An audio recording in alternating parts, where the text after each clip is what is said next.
Quand je te présente Radio Liberté. Différents médias. On va dire différents médias. Alors là, la vraie question qui se pose, et je vais essayer d'être court parce que moi, contrairement à certains, je suis un véritable feignant congénital, je n'ai rien rédigé.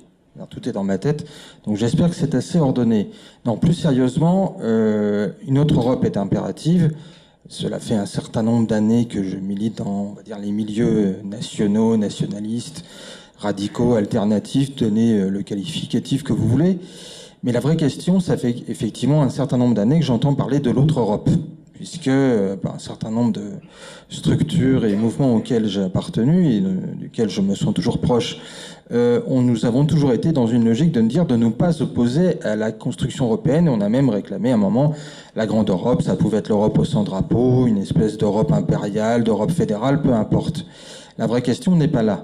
La vraie question, c'est maintenant, c'est qu'est-ce qu'on fait maintenant, puisque on peut voir que, d'une part, les populistes et les souverainistes se sont pris une claque monumentale dans tous les pays européens, en tout cas tous ceux qui ont été des partis véritablement, les partis populistes et les partis souverainistes qui étaient pleinement anti-Europe. Je dis pas Union européenne, mais véritablement, comme toute forme de construction européenne, ont connu des échecs retentissants aux différentes élections, il faut le reconnaître. Que si on prend le cas de la France, l'idée de toute forme de référendum quant à la sortie de l'Union européenne, les Français ont choisi le 7 mai. Les Français ont choisi, même si ils savent pas trop ce qu'il y a dans le projet En Marche, les Français ont choisi de rester dans un cadre pleinement européiste, parce que au moins, s'il est une qualité que l'on peut reconnaître à Emmanuel Macron, et on peut lui reconnaître beaucoup de qualités, la première d'entre elles étant d'être quelqu'un de très intelligent et de savoir exactement ce qu'il veut, toujours est-il qu'Emmanuel Macron était, lui, peut-être le candidat qui a toujours été en faveur de l'Union européenne. Il veut même une Union européenne améliorer, arranger, aller toujours dans le sens de cette Union européenne-là. Donc, on peut dire que les Français ont choisi, d'une manière ou d'une autre, de rester dans l'Union européenne. Donc, voilà, c'est un fait. Donc, si, en tout cas, on veut être dans une logique électorale, ou tout au moins électoraliste, et considérer que les élections, même si elles ne sont pas la fin en soi, la panacée, reste tout au moins un outil qui nous permet de nous faire connaître de nos compatriotes à la mesure de nos moyens. Voilà, les Français ont choisi. C'est un fait. Alors on peut se dire, mais maintenant qu'est-ce qu'on fait? Puisqu'effectivement, on peut proclamer, rêver d'une Europe, de construire d'une Europe, d'une forme d'union d'État, une union étatique européenne. Mais ça, c'est un vœu, c'est comment on le met en place. Et on peut dire qu'effectivement, à la mesure de nos moyens et de nos possibilités actuelles, c'est assez difficile puisqu'il n'existe pas de parti.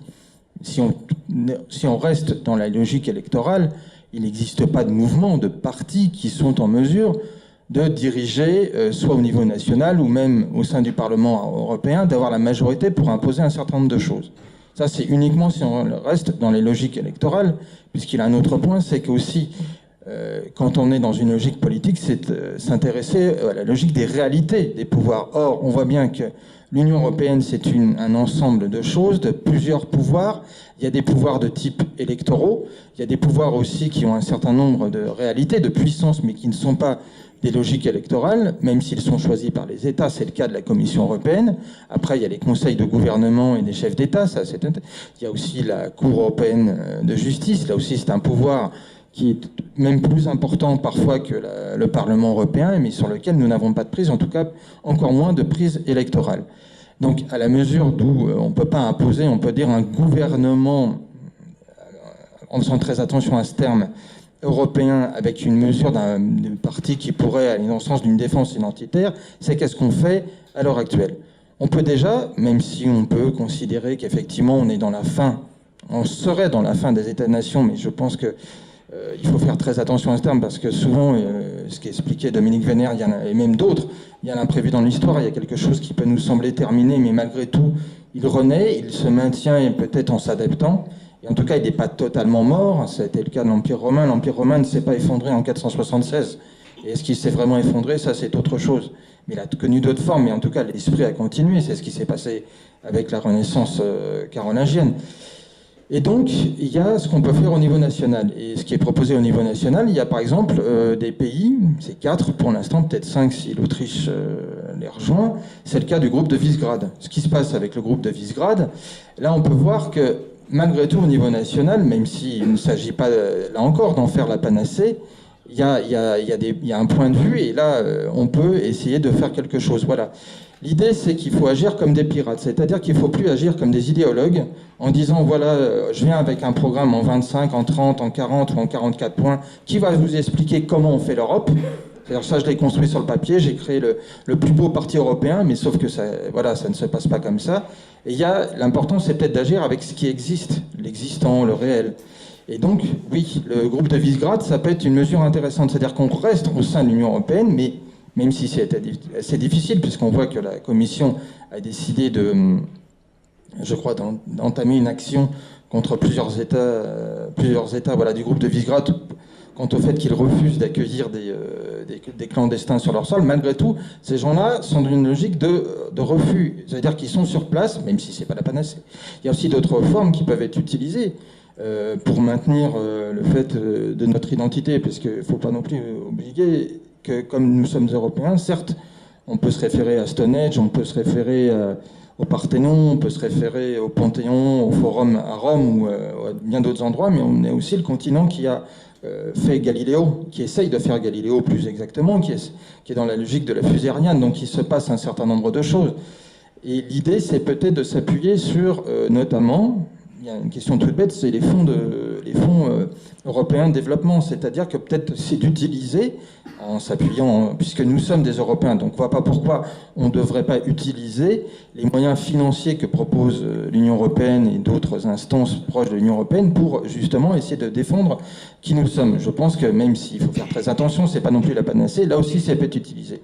C'est ça, c'est que se dire à un moment, c'est qu'il ne s'agit plus, même si à terme, nous devons espérer l'avènement d'une véritable Europe politique qui soit à nouveau une puissance qui assure à la fois la défense des peuples européens, de l'identité européenne face aux dangers et aux périls. Mais ça, c'est un peu plus, ça va pas arriver tout de suite, ça va pas arriver immédiatement. Donc l'idée, c'est peut-être partir de ce qui existe déjà. Donc effectivement, essayer de prendre le pouvoir au niveau national en essayant de s'inspirer de ce que font les États membres du groupe de Visegrad, c'est d'utiliser les fonds européens. Et puis c'est aussi peut-être se dire que comme les pouvoirs, une partie importante des pouvoirs sont à Bruxelles, c'est d'agir aussi en tant que lobbyiste. Le lobbying, on ne doit pas avoir peur de ce mot. C'est-à-dire qu'on doit utiliser des réseaux d'influence, peut-être au sein du Parlement européen, des différentes institutions européennes, pour là aussi imposer notre vue. Et de dire qu'on n'a pas non plus d'être bêtement réactionnaire, bêtement passéiste, mais de se dire, oui, nous réclamons d'une longue mémoire, mais c'est pour nous projeter vers le futur. C'est-à-dire qu'effectivement, on ne doit pas refuser non plus certaines évolutions techniques qui sont nécessaires. Il y a aussi peut-être là aussi des oublis manifestes de l'Union européenne que nous devons combler. Je pense notamment à l'oubli qui avait été, certes, dont on parle très peu, mais c'est très bien de réclamer un État européen, en tout cas une institution politique souveraine de type régalienne au niveau européen, mais qu'est-ce qu'on fait si on n'a pas peut-être la première nécessité d'un pouvoir régalien qui est le pouvoir de défense? Si on ne réfléchit pas, en tout cas, à une défense européenne. Alors certes, on y avait réfléchi, et notamment c'est le fameux référendum pour la communauté européenne de défense en 1954 qui avait été refusé par les gaullistes et les communistes.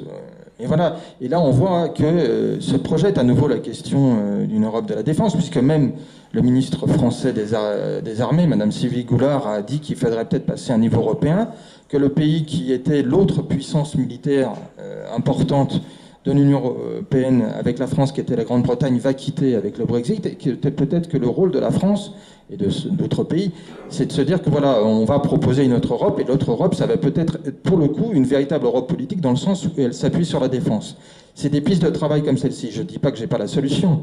Je dis juste qu'à un moment, il faut peut-être réfléchir à des modalités qui veulent peut-être nous sembler en quelque sorte des pis-aller, on va dire un moindre mal, mais je pense que parfois l'intelligence et la raison, c'est de s'appuyer sur le moindre mal pour construire par étapes. Parce que, comme pour reprendre une paraphrase chinoise, comme avait cité tout à l'heure Gérard Dussuit, la question même si l'histoire n'est qu'imprévue, que parfois des choses s'accélèrent, comme on l'a vu il y a un siècle,